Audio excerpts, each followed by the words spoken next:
Welcome to Grammar and Style Tidbits with Snap Language. You gonna dig this. Hi, Mark Franco here. English grammar sometimes trips you up. You think good logic can get you out of some grammar-related situations, but when it comes to language, sometimes you can apply logical thinking from different angles and come up with conflicting results. Take subject-verb agreement, for example. You may think it's pretty straightforward, but then you have those pesky fractions and percentages. According to standard grammar, what should you say here? One of my attempts to solve these problems have or has failed. Well, the verb needs to agree with the subject, right? The subject is this whole mess here.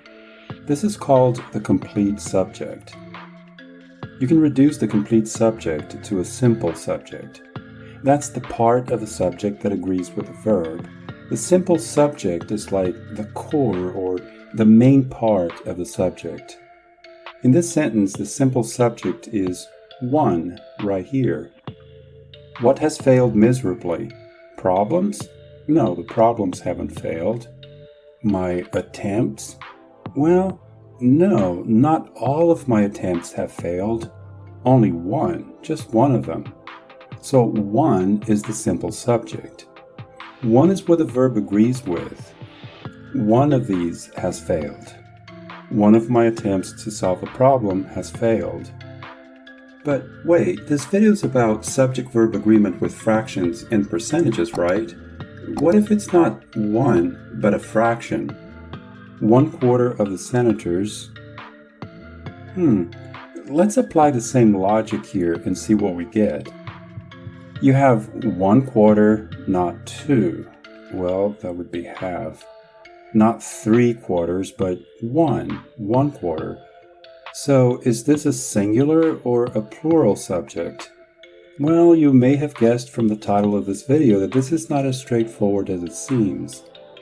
You see, when 1 is the subject, you're talking about a whole number. But here, you have to look at the fraction as a whole.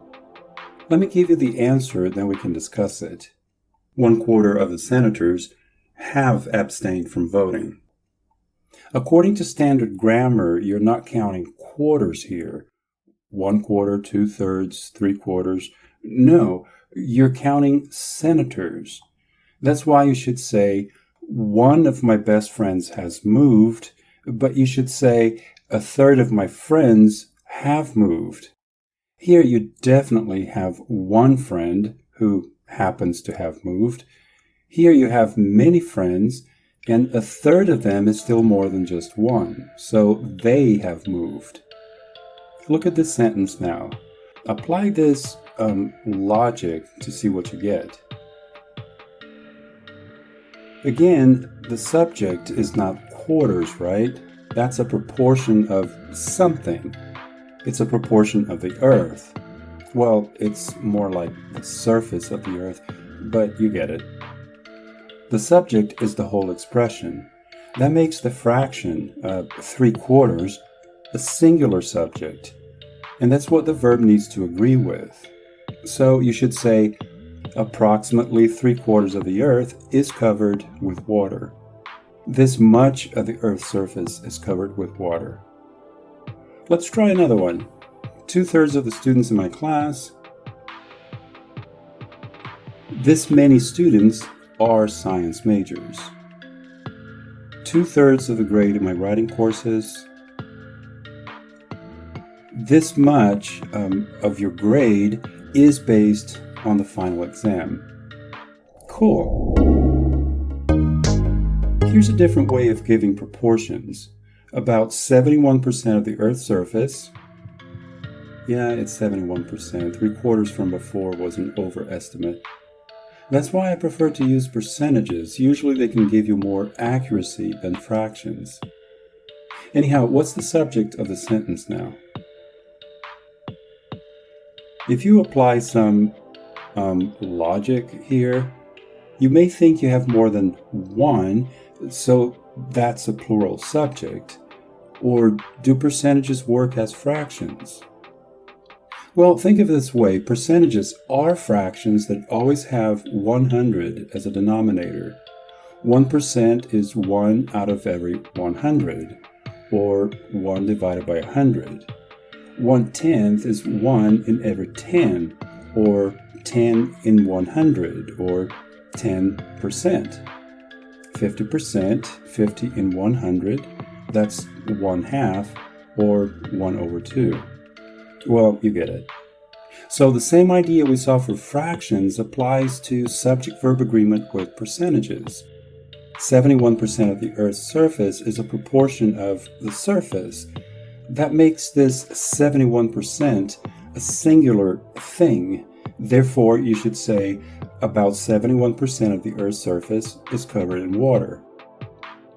How about this? Only 1.2% of all the fresh water on Earth are drinkable. Again, we're talking about a proportion of fresh water, which is a singular noun, so this amount of water is drinkable.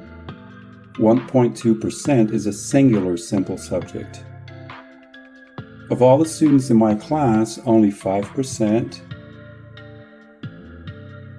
Here, 5% refers to the students in my class. 5% of the students, plural. That's not many students, but it's still a few students. That makes 5% a plural subject. The verb must agree with that, so you should say, of all the students in my class, only 5% have decided to go to graduate school. Let's look at some other examples, but first I have a quick announcement. We'll practice afterwards. Did you know when you join the Snap Language channel, you become part of a learning space where you can engage with me? Essentially, you get access to an experienced educator with a PhD and an expert in language learning, and linguistics. You get perks and support my work so I can continue creating content for you. Click the join button and check it out. Thanks, Mark. Nice ad. Okay, let's do this. 50% of the mistakes in your essay. Here you have a proportion of mistakes. That makes 50% a plural subject. They, the mistakes, have to do with punctuation. A third of your course average. A third of what? Of your course average. There's only one average, so a third here is a singular subject. It comes from your scores on quizzes. Sadly, 13% of poorer households in the world. You're talking about households, so 13% of these households, or they, have no access to electricity. Alright, I hope you did well. Check the video description for links under related materials. If you're a member of the channel, don't forget to look for the link under members only materials. There are some bonus materials and extra practice there. If you're not a member yet and you'd like to go deeper into this topic, consider joining the channel. Thank you.